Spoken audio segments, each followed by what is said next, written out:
저는 여전히 뭐 국내가 낫다 이렇게 보고 있고, 최근에 한국이 올라가긴 했지만 2025년 상반기까지 한국은 박스피였고 미국 증시는 날라버렸죠. 한국이 지난 14년을 졌어요. 네. 근데 이제 딱 1년 이겼거든요. 그러니까 1년 이겼는데 이대로 끝날까? 지금 20년 만에 초강세장이 온 거예요. 주식시장이라는 게 이렇게 생각하시면 1 더하기 1이 2가 아니에요. 그러니까 어떤 우리 공식이 있죠.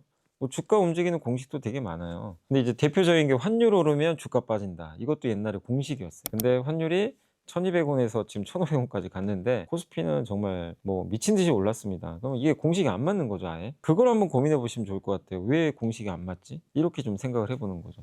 그건 세상이 바뀌었기 때문이죠. 우리나라 환율이 이렇게 오르는 이유는 여러 가지 이유가 있죠. 지금 뭐 대외적인 불확실성도 분명히 있지만, 그전에 왜 이렇게 높은 레벨이 이어졌냐면 달러 수요가 너무 많아요. 그러니까 우리나라만 그런 게 아니라 일본도 그렇고요. 보통에 이렇게 그 대미 흑자가 많아지잖아요. 그럼 달러가 많이 들어오잖아요. 그 달러를 그 나라의 본국에 가져와서 그걸 뭐 저장을 하는 부분도 있겠지만, 그 많은 이제 달러를 이제 받고 나서 다시 이제 그거를 가지고 미국에 투자를 한다거나 이런 수요가 많은데, 실제 우리나라 기업들 보면 미국의 요구 조건도 있다 보니까 대미 투자를 굉장히 늘리고 있죠. 옛날과 다르게 중국에 투자하는 게 아니잖아요. 미국에 공장 짓고. 이 수요가 엄청나. 이거 다 달러로 하는 거고.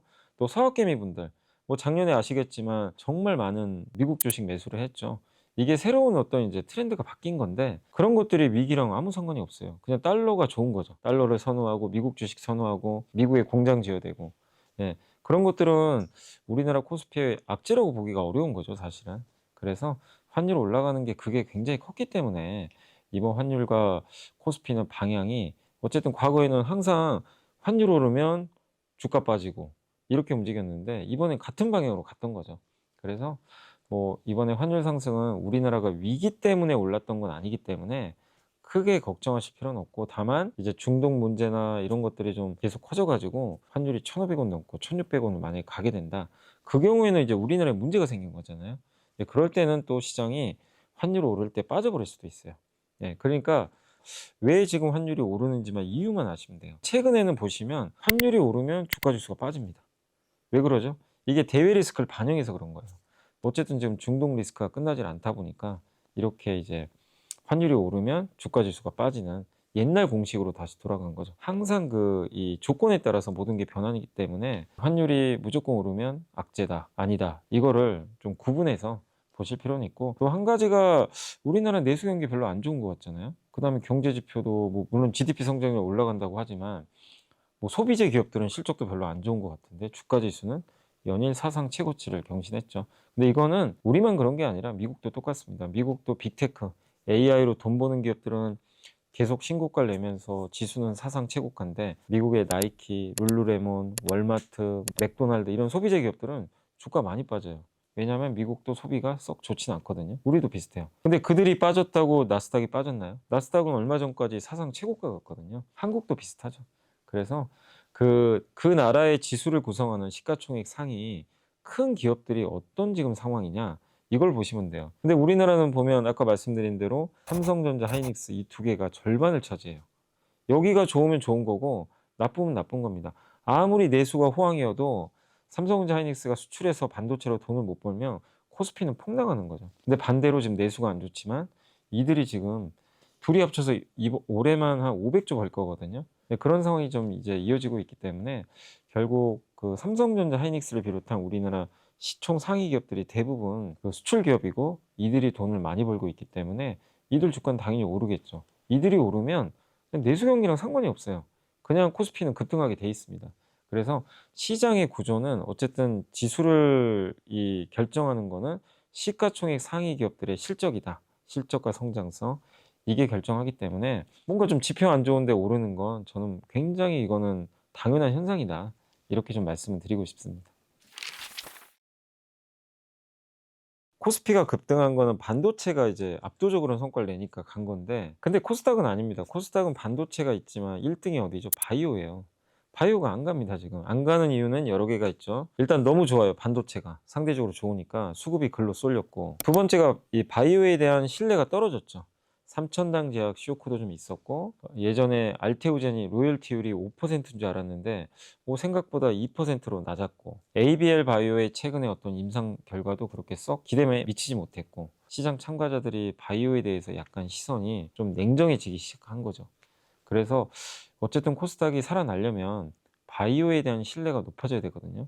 근데 이게 시간이 걸리겠죠. 당장 뭐가 나오는 게 아니니까. 그래서 코스닥이 횡보할 수밖에 없는 것 같아요. 거기다 또 한 축은 배터리죠. 2차 전지가 이제 두 번째인데 물론 여긴 좋았어요. 최근에 좀 4월에 많이 올랐지만 그 2차 전지도 좀 최근에 또 주가가 많이 오르다 보니까 차익 매물이 좀 나온 거죠. 그래서 이 바이오랑 2차 전지가 힘을 못 내다 보니까 그 밑에 있는 게 반도체 소부장인데 3등이 오른다고 해서 이 코스닥이 레벨업 하기는 어렵거든요. 1등, 2등이 잘해줘야죠. 결국엔 코스닥이 좀 오르기 위해선 바이오가 먼저 움직여주고 2차 전지가 뒤를 받쳐줘야 된다. 근데 그게 좀 시간이 걸리기 때문에 조금 횡보 기간은 좀 늘어질 것 같고 다만 이제 국민 참여형 성장 펀드가 5월 22일 날 나오니까 그때 그 이번 성장 펀드는 코스닥 기업을 많이 투자해야 되는 걸로 알려져 있잖아요. 그럼 거기서 이게 집행이 되면 코스닥으로 수급이 들어오겠죠. 또 하반기에 정부가 코스닥 활성화 대책도 내놓는다고 하니까 결국 저는 코스닥도 시간 문제다. 오를 수 있다. 다만 지금 당장의 뭔가 모멘텀은 코스피에 비해서 부족하니까 조금 더 늘어진다라고 생각을 하고 있습니다. 국민성장펀드가 아마 이제 벤처기업이나 좀 뭔가 리스크 있는 기업 투자하다 보니까 좀 이제 불안한 것도 사실이죠. 이거 투자를 혹시 해가지고 손해보면 어떡하지? 근데 일단은 조건이 좋은 게 정부가 마이너스 20%까지 원금 보전을 해줘요. 그러니까 내가 20% 까먹어도 그 펀드에 가입해서 손해를 막아주니까 이 점은 되게 매력적이죠. 그래서 그 점이 좀 완충제 역할을 할 것 같고요. 그 다음에 굉장히 매력적인 게 세액공제 혜택이 좀 좋습니다. 아마 1,800만 원까지 세액공제를 해주니까 내가 소득이 좀 많을수록 여기에 가입을 많이 하게 되면 그만큼의 연봉에서 좀 세금이 그 나가는 부분을 덜어낼 수가 있는 거죠. 그래서 그런 점은 상당히 좀 매력적인데 다만 이제 주의하실 게 뭐냐면 이게 5년 동안 자금이 묶이게 돼요. 그러니까 5년 동안 환매를 못 한다는 게. 그러니까 내가 이제 급하게 자금이 필요할 수도 있잖아요.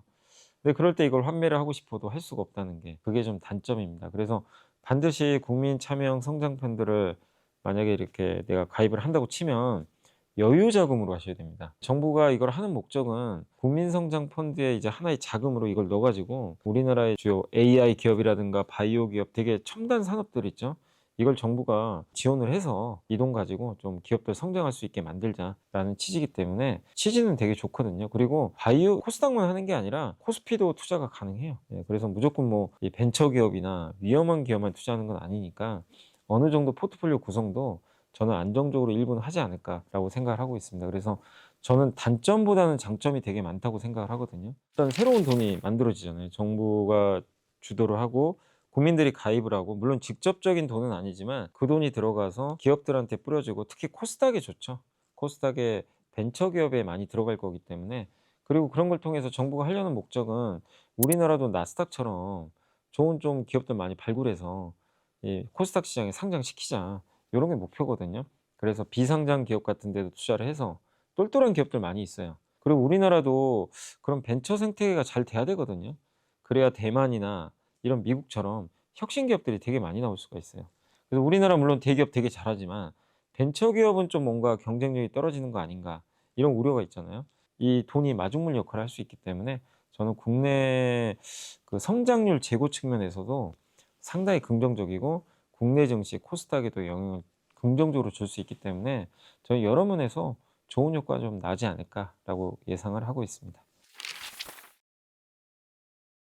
저는 여전히 뭐 국내가 낫다 이렇게 보고 있고 왜냐하면 지난 15년 동안 2010년부터죠. 최근에 한국이 올라가긴 했지만 2025년 상반기까지는 한국은 박스피였고 미국 증시는 날라버렸죠. 예. 한국이 지난 14년을 졌어요. 예. 근데 이제 딱 1년 이겼거든요. 그러니까 1년 이겼는데 이대로 끝날까 그렇게 생각 안 하고 또 우리나라 코스피는 지금 20년 만에 초강세장이 온 거예요. 보통 이렇게 강세장 오면 1년 만에 끝나는 경우가 없습니다. 보통 2년, 3년 가거든요. 밸류로 봐도 미국 S&P 500은 PR이 20배가 넘는데 우리나라 코스피는 반도체가 너무 좋아가지고 지금 코스피가 7.5배밖에 안 돼요. PR이. 여전히 싸고. 그리고 또 이것도 중요하죠. 그동안 과거에 보면 미국 기업들이 빅테크들은 독점이죠. 돈을 많이 벌어요. 투자 그렇게 많이 안 합니다. 버는 현금을 어떻게 했죠? 자사주 소각, 주주 환원을 많이 했어요. 주가 계속 오릅니다. 대표적인 게 애플 같은 기업들이죠. 그러면서 밸류가 올라갔는데 지금은 그걸 할 수가 없어요. 애플은 그렇게 하더라도 마이크로소프트, 아마존, 메타, 그다음에 구글 이 4개 기업은 데이터 센터에 엄청난 투자를 해요. 올해만 1200조. 우리 한국 돈으로. 그래서 번 돈의 많은 부분을 주주 환원에 쓰는 게 아니라 데이터 센터 짓는 데 투자를 해야 돼요. 이 돈들이 글로 가죠. 그러면 이 돈을 받아서 수익 내는 기업이 어디죠? 삼성전자, 하이닉스, 효성중공업 막 이런 기업들이에요. 그러니까 미국 기업들이 투자하는 돈들이 결국 한국 기업들한테 들어가니까 이 수혜를 우리가 받는 거거든요. 그런 구조가 저는 내년까지는 좀 이어질 거라고 좀 생각을 하거든요. 이들이 갑자기 뭐 데이터 센터를 우리 더 이상 투자 안 하겠다. 뭐 이럴 것 같지도 않고 지금 컴퓨팅 수요가 워낙 폭발하고 있기 때문에 그런 걸 본다면 우리나라 그러니까 미국 주주분들한테 주주환원으로 갔던 돈이 한국 기업으로 이제 이렇게 돌아버린 거죠. 그러면 이제 답은 나온 거거든요. 이 구조가 이어지는 이상 국내 주식을 투자하는 게 저는 맞다. 비투 이게 뭐 하지 말라고 해서 안 하실 분들은 아닌 것 같아요. 하실 분들은 또 하시니까. 네, 말씀드리고 싶은 거는 비투는 9번 잘하다가도 그 마지막 한 번에 비투 잘못해 가지고 망하는 경우도 되게 많아요, 주변에 보면. 그래서 되도록 안 하시는 게 좋고 특히 이렇게 코스피가 엄청 올랐잖아요. 오른 구간에서 8천 찍고 지수가 어떻게 됐죠? 한 번에 6% 폭락합니다. 비투하면 보통 신용대출하면 3배까지 가능하거든요. 그러면 하루에 이게 6% 빠지면 한 20%가 날아가 버려요, 원금에. 순식간에. 여기서 고점에서 한 20% 빠지잖아요. 내 원금의 한 40에서 절반이 날아가 버립니다. 그만큼 위험해요. 하락장이 만약에 오면은 뭐 데미지가 너무 크니까. 근데 반대로 생각하면 강세장에서 너무 좋죠. 더 많이 수익 낼 수 있으니까. 근데 일단 단기적으로 많이 오른 상황에서 지금 시장도 금리 충격 때문에 좀 쉬어가니까 당분간 비투는 좀 위험할 수밖에 없다. 이렇게 좀 말씀드리고 싶고 어쨌든 비투는 되도록 하지 마시고요. 내가 정말 확신 있어서 하는 거는 뭐 할 수도 있겠지만 비투에서 성공하는 경우가 그렇게 많지 않았기 때문에 특히 지금과 같은 변동성 장세에선 더더욱 조심을 하자. 이렇게 좀 말씀드리고 싶고 그래서 자기 원금 가지고 당분간은 좀 여유를 가지고 투자를 하셨으면 좀 좋을 것 같고 그리고 이제 비투 때문에 시장에도 안 좋다라는 얘기도 좀 많이 있어요. 근데 비투가 많다고 해서 우리나라 시장이 나쁘다고 보진 않아요. 왜냐하면 예탁금이 훨씬 많아요, 지금. 우리나라 지금 고개 예탁금이 130조, 그다음에 뭐 신용이 한 32조 되니까 이게 이거 비율로 따지면 30%가 안 해요. 예탁금 대비해서 신용 잔고가 30%가 안 됩니다. 몇 년 전에도 뭐 2020년에 그때 코스피 막 과열 있고 그때 코로나 때도 막 주식시장 막 계속 급등한 적이 있었죠. 높았을 때가 40%까지 간 적도 있어요. 그거 생각하면 예탁금이 지금 늘어난 거에 비해서는 신용 잔고가 엄청 는 건 아니거든요. 그리고 지금 우리나라 시가총액도 엄청 크고 전반적인 유동성이 커졌기 때문에 이걸 그냥 같은 잣대로 비교하기는 좀 어렵다는 거죠. 그래서 비투가 사상 최대치니까 이제 조심하자. 이거는 맞지 않는 말이고 다만 지금 변동성 장세가 시작이 됐으니까 되도록이면 비투는 하지 말고 좀 여유를 가지고 투자하자라고 말씀을 드리겠습니다. 하세요. 하시는 건 괜찮은데 올라가도 2배, 뭐 내려가도 마이너스 2배니까 각자가 감당해야 되겠지만 이것만 꼭 지키시면 좋겠어요. 레버리지는 장기 투자하시면 안 돼요. 무조건 내가 뭐 기간을 설정해서 저는 보통 3일 안에 정리하셨으면 좋겠다고 많이 말씀드리는데 뭐 5일 안에 정리하시든 나는 무조건 당일날 매매하고 끝내겠다. 이것도 좋아요. 그러니까 레버리지는 하셔도 상관은 없습니다. 기간을 짧게 해서 아무리 많이 가져가도 5일 이상 가져가지 말자. 되도록이면 3일 안에 포지션을 정리하자. 이렇게 좀 말씀드리고 싶고 레버리지는 손해를 보면 2배씩 빠져요. 올라갈 때 원금 회복이 안 돼요, 잘. 그런 좀 치명적인 단점이 있기 때문에 장기 투자하면 할수록 손해가 크고 거기다가 보수율이 높아요. 이게 왜냐하면 이제 1배짜리보다는 2배짜리나 이런 3배짜리가 아무래도 펀드 매니저들이 이 자산 운용사에서 이거를 계속해서 관리를 해 줘야 되기 때문에 비용 자체가 늘어날 수밖에 없어요. 그런 좀 비용에 대한 부담도 있으니까 어쨌든 짧게만 대응을 하시면 좋지 않을까라고 말씀드리겠습니다.